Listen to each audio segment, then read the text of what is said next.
Hello, welcome to Tarot and Oracle for the Soul. Today I will be doing a VR to Selena at Essence of the Moon, her Life List VR. Now, I haven't seen this show on Netflix. We don't have Netflix yet. We keep saying we're going to get it next month, and we haven't. But hopefully next month we will get it. So I will have to check out the show as well. But this seemed like such a fun VR to do that I wanted to jump on and do it. So the first prompt is the Dreamers deck, a deck that represents your goals, hopes, or bucket list dreams. And for me, that would be the Couture Tarot, because it's always been a dream of mine to study fashion, to study art. I would love to go to design school and create beautiful clothes. So I think this deck is gorgeous. It's one of the few collage decks that I really like. That just makes sense. You know, it took me a long time to warm up to collage decks. This collage deck and Chanel Day's Wonder Milk deck are awesome. Like, I really connect with these two in a way that I haven't connected with collage decks before. I just love the play of colors and the different patterns and the art. I just think it's so fun. So yeah, I mean, I would absolutely love to go to art school. So I've bought a bunch of books on design and fashion, and I need to read them. Look at this. I love this. This owl, which I love owls because they represent Lilith. And then there's a bee, which y'all know I have a bee tattoo. So bees and owls. So yeah, I love this deck. It is just gorgeous. And look at this gilding. Beautiful. The next deck is the deck of regrets, a deck you wish you had connected with sooner. Now, I take this as a deck that I wish had come into my life quicker, and I'm going to go with the Stellar Vault Tarot. This deck is absolutely stunningly gorgeous. The other one was gilded in gold. This one is silver. I love the anime style and just how vibrant and colorful this is. Now, I had pre-ordered this deck and then I had to cancel it because the release date wasn't a good time for it to be delivered to my house. And I just recently acquired it not too long ago. I absolutely love this deck. It's beautiful. It's playful, but it still has depth, and I love that the artist connected with the past, bringing it into the present and even the future. It's very futuristic. The characters are more androgynous, and some are like non-human entities, beings. And it's just very playful and whimsical. It connects to your inner child and your higher self, and takes Jungian concepts. And it's a deep deck without being in your face about its depth. So I wish I'd gotten it sooner, but I'm just so happy that it's in my collection. Prompt 3 is the first step, a deck that helps you begin your spiritual or divinatory journey. I've answered this so many times in so many different ways, so I wanted to pick a different deck, one that I haven't shown very often. And this is the Medicine Cards Oracle. It comes with this amazing book. And this is by Jamie Sams and David Carson, illustrated by Angela Warnick.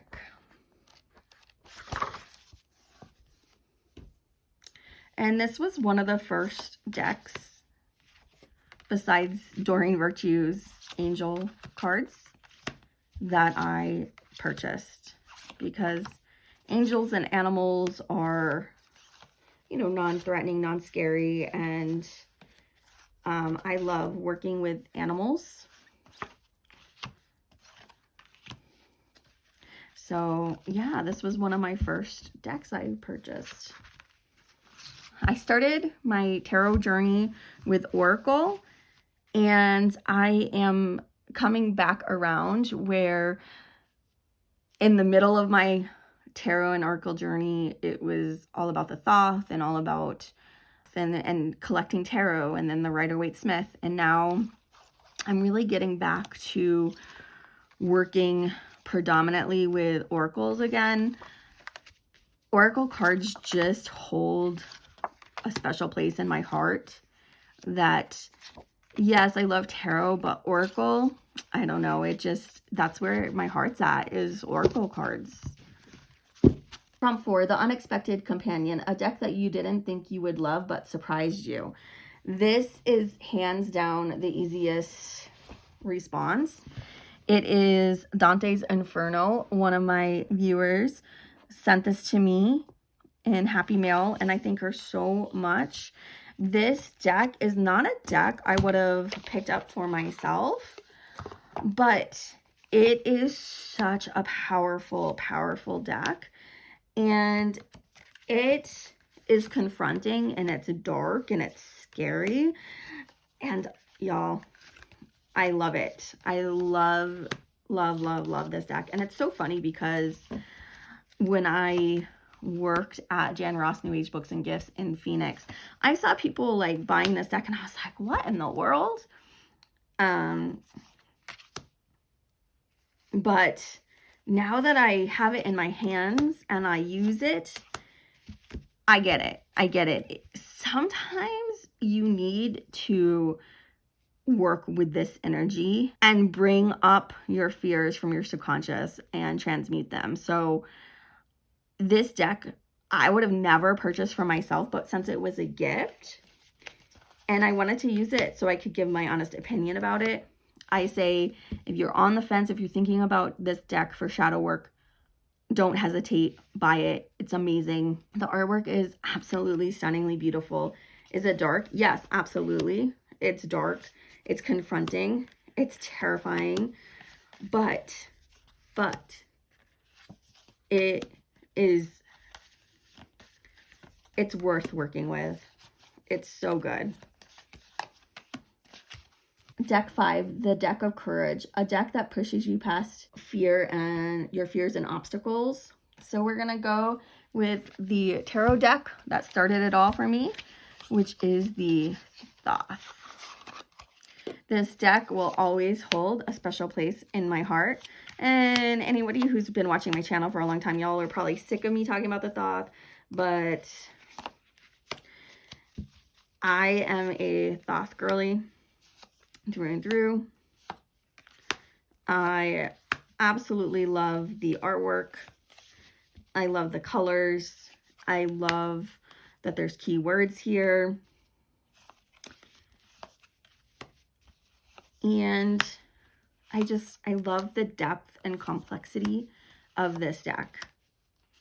And again, when I first started working with this was another deck that scared the shit out of me. And it took years. It took years for me to process that fear and to push past that fear. And it's so weird when I think back to like 25 years ago at this point, to who I was then and to who I am now. My younger self would be surprised at who I am today. Because my younger self, you know, I was fearless in some ways. And in other ways, I had a lot of, you know, religious fears and traumas that I had to process and that I have since processed. This deck, for a good Christian and Catholic girly, was very confronting to my upbringing, to how I was raised and what I was taught. And I don't know if I would be where I am today if I had not come across the Thoth Tarot, honestly. Because like I said, before the Thoth, my interest was in Oracle, and I loved Oracle. And that's what I worked with, and that's what I played with until the Thoth came along. And If you've watched my videos from my previous channel, from Sarah's Prismatic Musings, I talk about how I came to the Thoth, and that it was never my intention to learn tarot. My intention was to become a Reiki master. And again, so Oracle and Reiki were always my number ones, Thoth tarot and hypnosis, and diving deeper into New Thought and religions and things like that came later. So, and for me, Wicca was always around because of where I grew up. There were a lot of secretly practicing Wiccas. I mean, I grew up in New England, so Salem was right a hop, skip, and a jump away. So I got to go visit Salem and scare the shit out of my parents because I was always, always, always attracted to the pentagram and always attracted to Wicca and Salem, even though, you know, the people of Salem were not witches. But what Salem has become is a beacon of light and a hub for a lot of Wiccans, mainly Wiccans. I mean, there's other groups there as well now, but especially in New England, there's a lot of, most people practice, if they practice witchcraft, is Wicca. So I had been exposed to Wicca for a long time, and then of course there was the Craft movie and all of that. Anyway, next question. The Love Story deck, a deck that reflects romance, relationships, or heart-centered connection. This is one of my newer decks. I am waiting for I ordered another deck from Chanel Days when she reopened her shop, her make plain card shop. And that one I feel is going to be, that's a tarot deck. That's going to be a really good romance deck. I don't have many romance decks because even though that's like the number one question I get when giving readings to people, it's not my favorite. I don't like doing romantic readings. I don't like, I feel like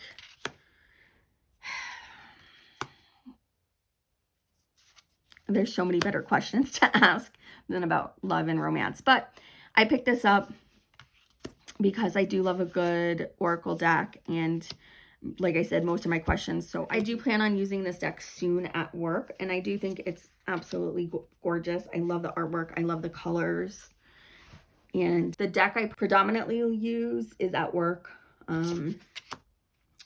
So I just haven't brought this one in yet because I wanted to show you this deck in this VR, and now I can take it to work and start playing with it. And like, this is my favorite card. I love this. It's so beautiful. It's so colorful. And I feel like this deck isn't just about necessarily relationships with other people, but about relationships with yourself, reparenting yourself, you know, the sacred woman, having self-respect, serendipity. So I like that. Number 7, the deck of loss and healing, a deck that holds space for grief, shadow work, or letting go. The Hummingbird Tarot by Ellen and illustrated by Yasmin Westwood will forever be a deck that I associate with grief and healing. I picked this up right around the time that my dog Bella passed away, and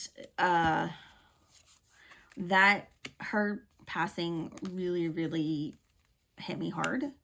I was in complete denial that she was going to pass away. I was in complete denial that she was old. She was always my baby. She'll always be my baby. And I still miss her every single day. But this deck brought me some comfort. And it's so stunningly beautiful. I love the colors and I love the messages, and it's a very healing deck. And I love an animal deck. I love an animal oracle. So I found a lot of comfort with dealing with grief out of her passing and anger, working through anger at myself for not acknowledging her pain or her age or her leaving.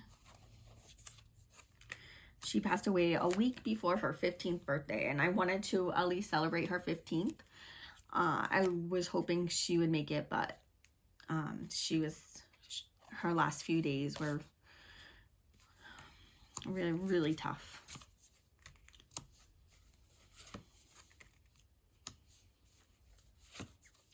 So we even have an elephant. I love the little crescent moon on the hummingbird's head. We got a crown here. So yeah, we got a hummingbird with a tutu. It's just a playful deck, beautiful, and it's a very, for me, healing deck.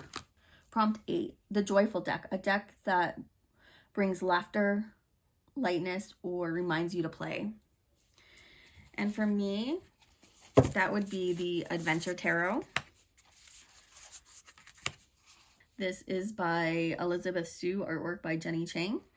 This deck is beautiful and playful, and it is written, the book is written for teens and young adults.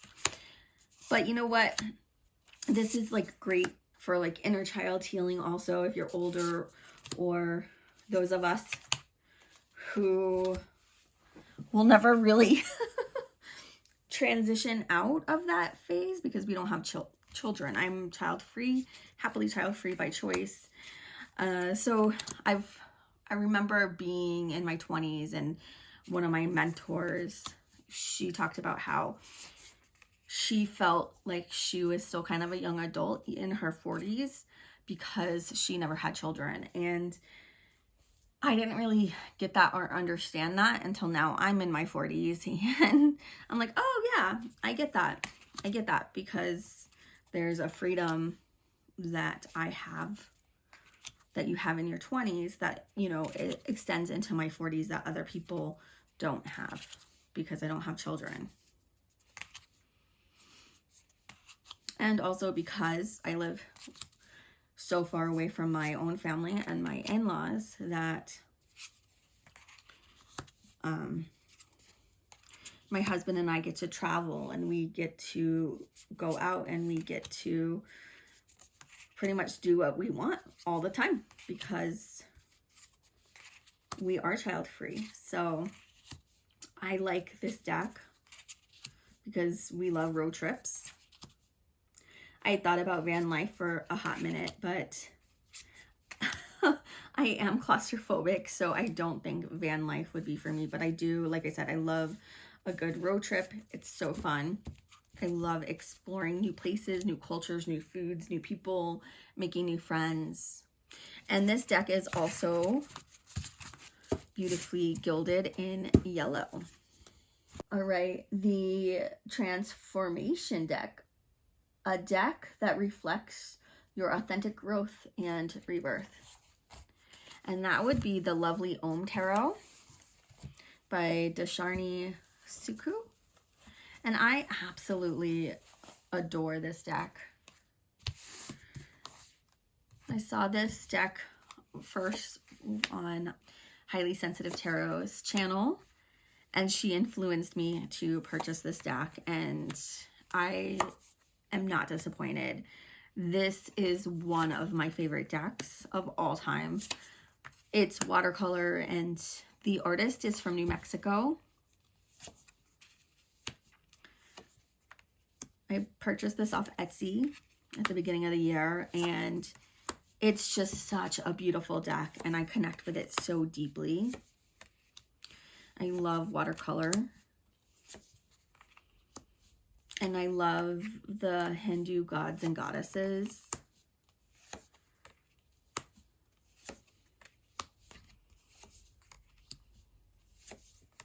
Like, look at these. I mean, the colors and the movement and the artistry.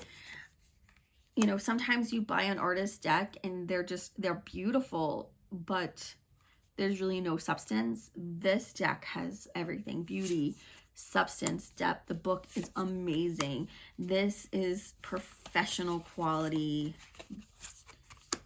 and I just adore this deck.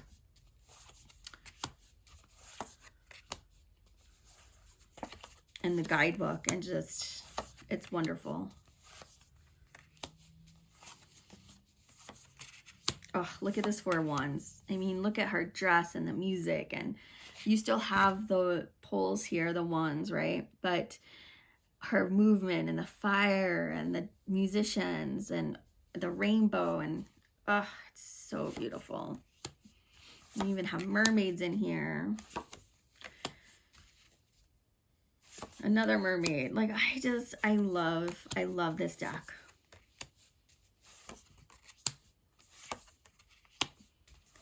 This deck was well worth the money.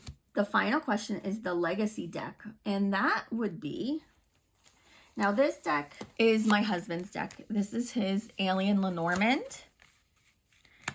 And I want to be remembered for this because, you know, we support each other. He helps me with my channel, and I help him sell his artwork. And, you know, I saw the art pieces and the transformation, and, you know, from start to finish, and him coming up with the ideas. And of course I got some input, but I mean, the final input and the final art, like, he did it all, right? So I'm just so proud of my husband. This is one of my favorite. The birds, the chatty birds, the child, the fox, the bear, the star, the stork, the dog. I love the dog. So even though it's my husband's deck and he did all the hard work, you know, I'm proud of my husband. I'm proud of his artwork. I'm proud that he followed his dream. He left government work as well, like I did, to become an artist full-time. And he hand-painted all of these cards. Took him over a year, and he did it in oil paint. And it's just a labor of love. And y'all know I had to plug his deck, so you can go to my Buy Me a Coffee link down below. You can purchase this deck on my Buy Me a Coffee. Buy Me a Coffee. We'll send it out to you. And also, if you want to purchase any readings from me, you can do that through my Buy Me a Coffee link as well. But yeah, he even painted, you know, did the design in the back. So yeah, I'm proud of my husband's artwork. I'm proud of him for following his dreams. I'm proud of him for putting himself out there. Being an artist, you are literally putting your heart and soul into your work and hoping that it connects with people and that people love it. And it's scary. It's scary to know if people will resonate with it or connect with it or want it. And I'm so proud of him for taking that leap of faith and doing it. So I really hope everybody remembers both my husband and I for this deck. So yeah, thank you, Selena, for creating this awesome tag. Thank you for everybody who watched it. I appreciate you all so much. Thank you so much for being here. Thank you for sticking with me. Thank you for not abandoning me and having tall poppy syndrome. It's been a long 6.5, almost 7 years between the Sarah's Prismatic Musings and this channel. Trust me, there's been many a times that I have wanted to quit and walk away, and my lovely husband always kicks my booty and says, keep going. Being a YouTuber is not easy, and it's not for the faint of heart, and it's a lot of hard work. And it's fun, and I love this community so much, and I really appreciate everyone who works really hard. I see you all, and I try to watch and comment as much as I can, and you know, support everybody. And it does, I feel like the consensus right now is, I feel like we're all kind of a little overwhelmed. I thought it was just me, but I'm sensing that from the community. We're all feeling a little like it's a lot. But yeah, I'm glad I finally get to do this VR. I've been meaning to do it for months, and life was lifing. So thank you for bearing with me. Thank you for being here. I appreciate you all. Have fun and keep on shuffling. See you next time. Bye, y'all.